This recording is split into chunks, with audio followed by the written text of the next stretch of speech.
On a scale of 1 to tired, how tired are you? -5. I took a caffeine pill. And we're going around the world!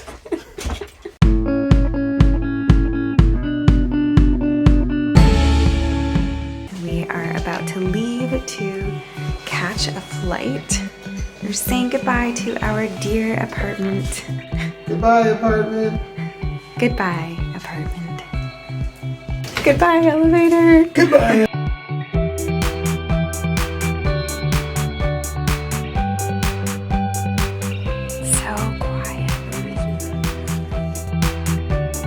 This might seem a little bit strange because we only lived in Tbilisi for about a year, but saying goodbye to it was a little hard just because this is where we explored for an entire year. This street is actually where we first traveled when we got out of quarantine when we first arrived in Georgia. It's also where we got in trouble with the cops, but that's another story you can watch in a different YouTube video. This apartment is where I worked at home, where I relaxed on the balcony and had some fun dressing up, where I socialized with friends and got to meet people from all over the world, where I first learned how to host an actual dinner party, and where we saw a lot of abandoned buildings. It's also where I got to see beautiful views and get to know my husband more as we went for hikes together. And of course, beautiful sunrises and sunsets.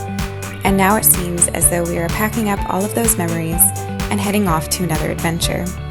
So Tbilisi, I do hope to see you again soon, but for now, I will have to say goodbye. Thank you for all of your wonderful memories, and I hope to make more to you soon.